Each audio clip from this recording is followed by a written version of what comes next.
தளபதி விஜய் அவர்கள் அவருடைய கற்றுப் பணிகளை ஒரு பக்கம் கவனித்துக் கொண்டு அவ்வப்போது ஷூட்டிங்களுமே கலந்து கொண்டிருக்காரு.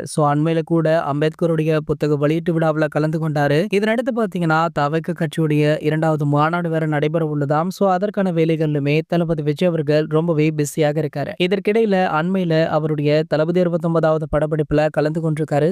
தற்போது கொஞ்சம் ஷூட்டிங் வேலைகள்ல தான் இருந்துட்டு இருக்காரா. இந்த நிலையில இந்த படத்தை பற்றிய முக்கிய அப்டேட் ஒன்று வெளியாகி வைரலுமே ஆகிட்டு இருக்கு. அதாவது ஒரு புத்தாண்டுல இந்த படத்துடைய முதல் சிங்கிள் ட்ராக் பாடல் வெளியாக உள்ளதாம். அதற்கான அறிவிப்பு கிறிஸ்துமஸ் தினத்தை முன்னிட்டு ஒரு ப்ரோமோ வடிவிலுமே வெளியாக இருக்கா. இந்த தகவல் பாத்தீங்கன்னா தளபதி ரசிகர்களுக்கு ஒரு மிகப்பெரிய உற்சாகத்தை கொடுத்திருக்கு.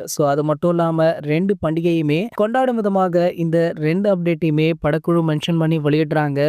இந்த பாடல்ல மேலும் பல சர்ப்ரைஸான விஷயங்களுமே இருக்கா. இந்த பாடலை நம்ம விஜய் அவர்களுடன் இணைந்து அனிருத் அவர்களுமே பாடியிருக்காராம். மேலும் பாத்தீங்கன்னா இது ஒரு குத்து பாடல் அப்படின்றது உறுதியாக இருக்கு. அது மட்டும் இல்லாம வழக்கம் போல தளபதி விஜய் அவர்களுடைய மாசான நடனத்தை இந்த பாடல்ல எதிர்பார்க்கலாம். இது போன்ற தளபதியை பற்றி வெளியாகிற அனைத்து செய்திகளுமே நீங்கள் உடனே தெரிஞ்சுக்க நம்மளுடைய தளபதி டாக்கீஸ் அப்படின்ற நம்ம சேனலை சப்ஸ்கிரைப் பண்ணிக்கோங்க.